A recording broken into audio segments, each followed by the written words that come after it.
नमस्कार, स्वागत है आप सब लोगों का हमारे चैनल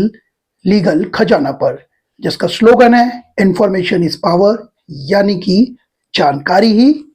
ताकत है। हेलो,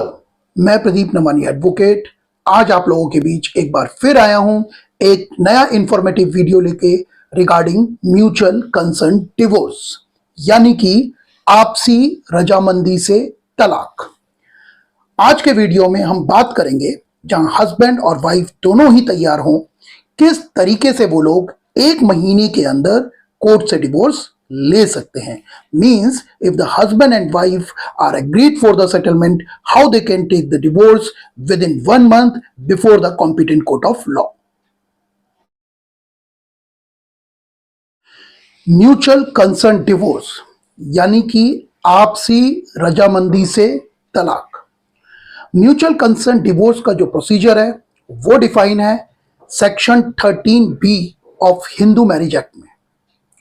और ये उन कपल के लिए है जहां पर हस्बैंड और वाइफ दोनों लोग ही ये सोच चुके हैं कि अब वो दोनों एक दूसरे के साथ अंडर वन रूफ नहीं रह सकते, अपनी मैट्रिमोनियल लाइफ आगे नहीं कंटिन्यू करना चाहते। तो ऐसे लोग section 13B Hindu marriage act में एक ज्वाइंट पिटीशन फैमिली कोर्ट में लगा सकते हैं, और क्योंकि ये कॉन्टेस्टेड डिवोर्स नहीं होता, इसीलिए दोनों की ज्वाइंट पिटीशन के ऊपर कि ये दोनों एक दूसरे के साथ नहीं रहना चाहते, इनकी शादी को डिसॉल्व कर दिया जाता है by the family court by the decree of mutual concern divorce.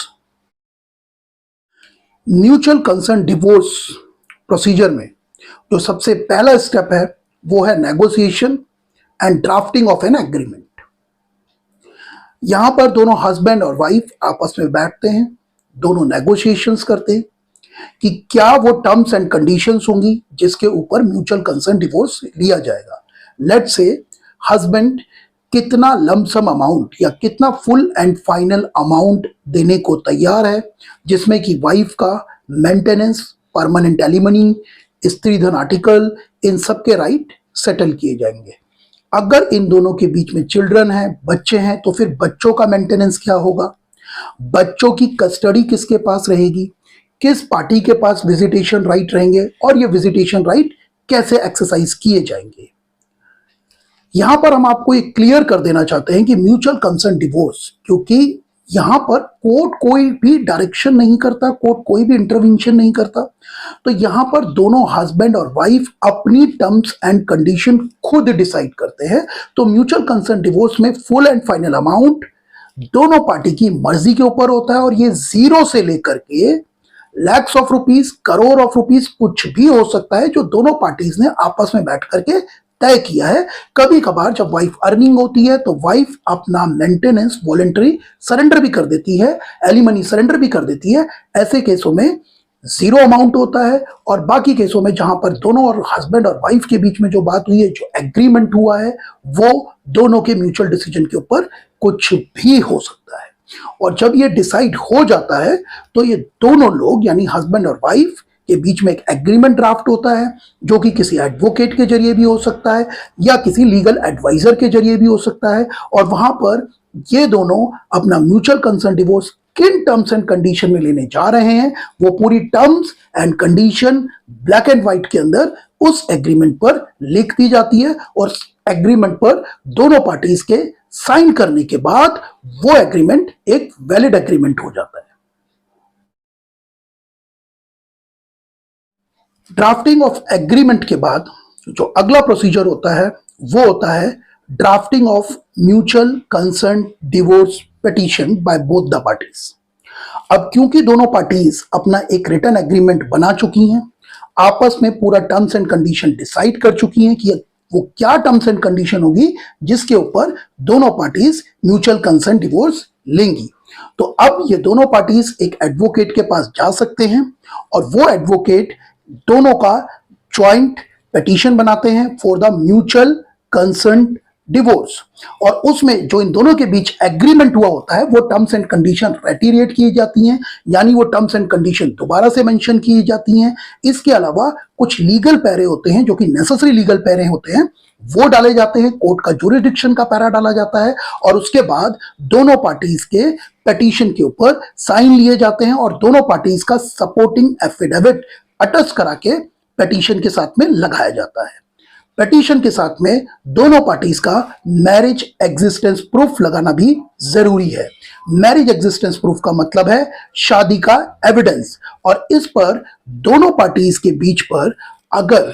कोई मैरिज का सर्टिफिकेट है यानी शादी रजिस्टर्ड हुई है तो ये उसका कॉपी लगा सकते हैं, और अगर शादी रजिस्टर्ड नहीं है तो ज्वाइंट मैरिज फोटोग्राफ लगा सकते हैं जो कि शादी के टाइम पर ली गई हो। अगर वो भी नहीं है तो मैरिज इनविटेशन कार्ड लगा सकते हैं जो किसी भी पार्टी ने शादी से पहले पब्लिश कराया हो, फॉर द सर्कुलेशन और फॉर द इनविटेशन। इन तीनों में से किसी भी एक चीज को इस ज्वाइंट पिटीशन के पीछे लगा सकते हैं और ये मैरिज एग्जिस्टेंस प्रूफ माना जाएगा। उसके बाद पिटीशन के साथ ही लगते हैं दोनों पार्टीज के आईडी प्रूफ। इसमें दोनों पार्टीज अपने आधार कार्ड का कॉपी लगा सकते हैं along with their passport size photograph, और इस तरीके से पूरी पिटीशन तैयार होती है और कोर्ट में फिर इसको फाइल किया जाता है। अब ये पिटीशन यानी कि joint petition for mutual consent divorce कहां फाइल की जाती है, हम फाइलिंग प्रोसीजर के बारे में आपको बताएंगे। म्यूचुअल कंसेंट डिवोर्स पिटीशन को फाइल किया जाता है फैमिली कोर्ट पे। अब दोनों पार्टीज किसी भी फैमिली कोर्ट में जा सकती हैं जो कि उस एरिया का हो, या तो जहां पर इन दोनों पार्टीज की शादी सोलेमनाइज हुई है, यहां पर जहां पर दोनों पार्टीज की शादी हुई थी उस एरिया के फैमिली कोर्ट के पास जा सकते हैं, या फिर जहां पर ये दोनों लास्ट रिसाइडेड टुगेदर रहे थे ऐसे हस्बैंड एंड वाइफ, यानी कि आखिरी बार जिस घर में ऐसे हस्बैंड और वाइफ ये रहे थे, ये उस एरिया के फैमिली कोर्ट के पास जा सकते हैं, या फिर जहां पर प्रेजेंटली वाइफ रह रही हो ये उस एरिया के फैमिली कोर्ट के पास जा सकते हैं, और इन तीन में से किसी भी एरिया के फैमिली कोर्ट के ज्यूरिसडिक्शन होता है इनका ज्वाइंट पिटीशन सुनने का। तो ये दोनों लोग ऐसे तीनों में से किसी भी कोर्ट के पास अपना ज्वाइंट पिटीशन फाइल कर सकते हैं। म्यूचुअल कंसेंट डिवोर्स फाइल होने के बाद जो नेक्स्ट स्टेज आती है वो होती है हियरिंग।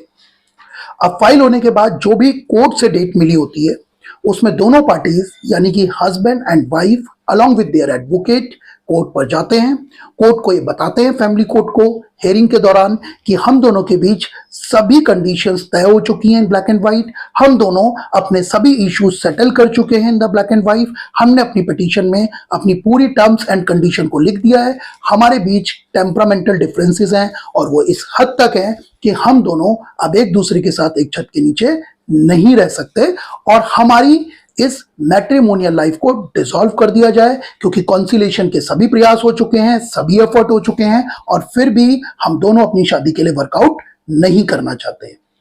ये सब होने के बाद जो ऑनरेबल फैमिली कोर्ट होते हैं वो दोनों पार्टीज की स्टेटमेंट को रिकॉर्ड करते हैं और स्टेटमेंट रिकॉर्ड करने के बाद after the identification by the advocate दोनों पार्टीज का फर्स्ट मोशन डिवोर्स अलाउ कर दिया जाता है और दोनों पार्टीज को फर्स्ट मोशन डिवोर्स अलाउ करने के बाद ये सजेशन दिया जाता है इन राइटिंग कि उनके पास 6 महीने का वक्त है, 6 महीने का टाइम है, इस 6 महीने में वो दोबारा सोच सकते हैं और अगर 6 महीने बाद भी उनका डिसीजन यही रहता है कि उन्हें अपनी मैट्रिमोनियल लाइफ आगे कंटिन्यू नहीं करनी है तो उनकी मैरिज को डिसॉल्व कर दिया जाएगा by the decree of mutual consent divorce. और इस तरीके से यहां पर फर्स्ट मोशन ऑफ डिवोर्स की जो प्रोसीडिंग है वो खत्म हो जाती है। As per the Hindu marriage act जो कानून में डिफाइंड है, म्यूचुअल कंसेंट डिवोर्स के 2 मोशन लॉ के अंदर डिफाइन है, section 13B Hindu marriage act के अंदर डिफाइन है। पहला है फर्स्ट मोशन, यानी कि जहां पर दोनों हस्बैंड एंड वाइफ को डिवोर्स चाहिए, आपसी रजामंदी से दोनों ज्वाइंट पिटीशन डालेंगे जैसा कि हम आपको पहले सेक्शन में बता चुके हैं, और दोनों का अगर फर्स्ट मोशन अलाउ हो जाता है तो कानून में बड़ा क्लियर लिखा हुआ है कि 6 महीने से पहले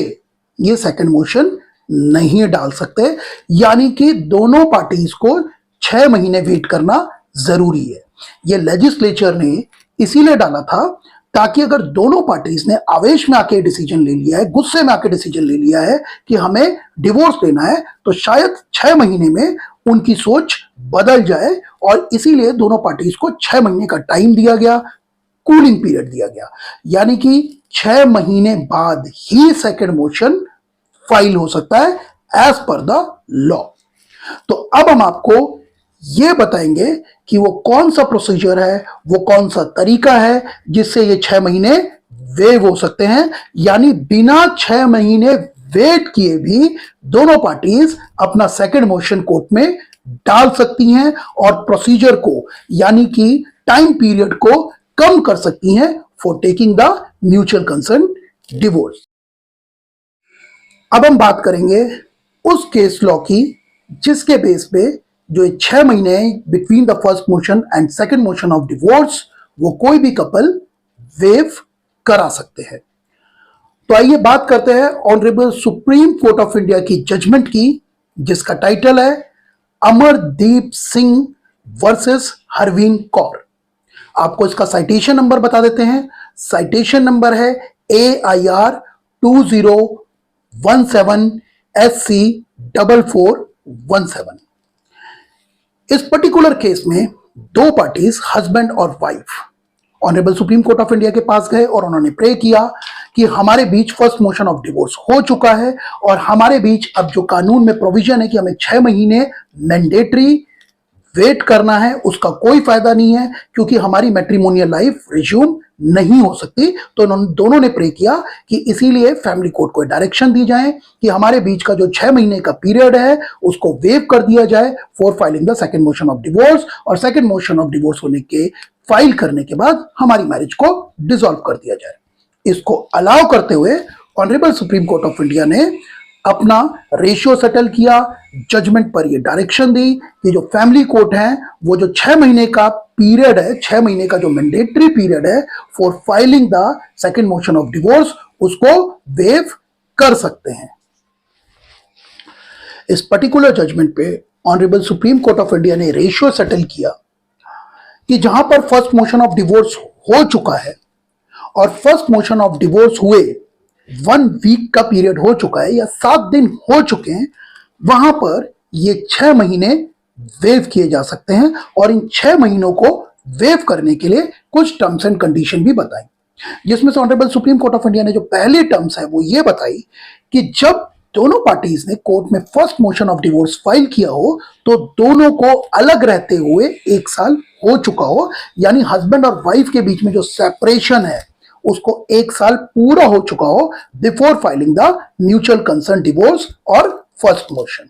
दूसरा हम आपको बता चुके हैं कि फर्स्ट मोशन का ऑर्डर आए हुए मिनिमम 1 वीक हो चुका हो, यानी कि 7 दिन हो गए हों और दोनों पार्टीज ने पूरे एफर्ट्स अपने लगा लिए हों, अपने पूरी कॉन्सिलिएशन के एफर्ट्स कर लिए हों, पूरे प्रयास कर लिए हों, और उसके बावजूद दोनों पार्टीज को ऐसा लगता है कि 6 महीने का जो टाइम है उसका वेट करने का कोई भी फायदा नहीं है क्योंकि दोनों का मैट्रिमोनियल लाइफ रिज्यूम नहीं हो सकता है। और लास्ट में honourable supreme court of India ने कहा कि जहां पर दोनों पार्टीज अपने सभी डिस्प्यूट, अपने सभी इशू एमिकेबली सेटल कर चुके हैं, यानी कि अपने सभी इश्यूज आपस में बैठ के सेटल कर चुके हैं इन राइटिंग, वहां पर जहां पर ये चारों कंडीशन फुलफिल हो रही हैं वहां पर दोनों पार्टीज के बीच का जो मैंडेटरी पीरियड है यानी जो 6 महीने का टाइम है उसको वेव किया जा सकता है। यानी कि इस प्रोसीजर के अकॉर्डिंगली अगर कोई भी कपल ये चाहते हैं कि फर्स्ट मोशन के बाद उन्हें 6 महीने का वेट ना करना पड़े तो फर्स्ट मोशन होते ही 7 दिन में वो फर्स्ट मोशन का सर्टिफाइड कॉपी ले सकते हैं और अपनी सेकंड मोशन पिटीशन ड्राफ्ट कर सकते हैं। उसमें दोबारा से टर्म्स एंड कंडीशन लिखी जाएंगी और सेकंड मोशन साइन करने के बाद, पिटीशन साइन करने के बाद उसके साथ एक एप्लीकेशन लगा सकते हैं 151 ऑफ सीपीसी में, यानी under section 151 of civil procedure code में, जिसमें दोनों ही पार्टीज कोर्ट से प्रेयर करेंगी कि जो 6 महीने का पीरियड है वो वेव कर दिया जाए on the basis of honourable supreme court of India judgment, क्योंकि जो उसकी चारों कंडीशंस हैं वो हमारे केस में फुलफिल हो रही हैं, क्योंकि हमारा म्यूचुअल कंसेंट डिवोर्स कोर्ट में फाइल करने से पहले 1 साल का सेपरेशन पीरियड हो चुका है। हमने सभी टर्म्स एंड कंडीशंस आपस में बैठ के सेटल किए हैं और सभी डिस्प्यूट हमने एमिकेबली रिजॉल्व कर लिए हैं वाइड ए वैलिड एग्रीमेंट। और हमारे बीच हम दोनों सभी प्रयास कर चुके हैं, सभी एफर्ट्स कर चुके हैं, और हमारे बीच अभी शादी को रिज्यूम होने का कोई भी चांस नहीं है। इसीलिए 6 महीने का पीरियड हमारा वेव कर दिया जाए।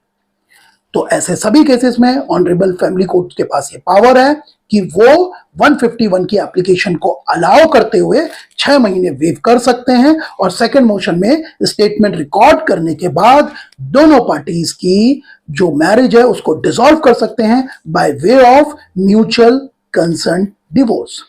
तो इस वीडियो में हम आपको ये बता चुके हैं कि जहां पर दोनों पार्टी आपसी रजामंदी से तैयार हैं, वो किस तरीके से 1 महीने के अंदर अंदर अपना फाइनल म्यूचुअल कंसेंट डिवोर्स ले सकते हैं। हम आपको यहां यह भी बता देना चाहते हैं कि जो म्यूचुअल कंसेंट डिवोर्स की डिक्री होती है, जजमेंट होती है, फुल एंड फाइनल होती है, दोनों पार्टीज के ऊपर फाइनली बाउंड होती है, क्योंकि ये वन साइडेड डिवोर्स नहीं है, दोनों की रजामंदी से हुआ है। यहां कोई भी रिस्पोंडेंट नहीं था। पिटीशन नंबर 1 एक पार्टी थी, पिटीशन नंबर 2 दूसरी पार्टी थी, इसीलिए कोई भी पार्टी अपील में नहीं जा सकती। यानी कि म्यूचुअल कंसेंट डिवोर्स की डिक्री होने के बाद अपील का कोई भी स्कोप नहीं है। तो म्यूचुअल कंसेंट डिवोर्स की डिक्री फुल एंड फाइनल होती है। हम ये उम्मीद करते हैं कि हमारे द्वारा दी गई जानकारी आपको पसंद आई होगी। अगर आपको ये वीडियो पसंद आया हो तो हमारे लीगल चैनल को लाइक और सब्सक्राइब जरूर करिएगा। आप कमेंट देकर भी हमें अपना फीडबैक दे सकते हैं। और अगर आपको इस सब्जेक्ट मैटर के ऊपर फर्दर इंफॉर्मेशन चाहिए हो तो हमने डिस्क्रिप्शन बॉक्स में अपनी कॉन्टैक्ट इंफॉर्मेशन दे दी है। आप हमसे पर्सनली कॉन्टैक्ट भी कर सकते हैं। आपके फीडबैक का हम लोगों को बेसब्री से इंतजार रहेगा। थैंक यू, धन्यवाद।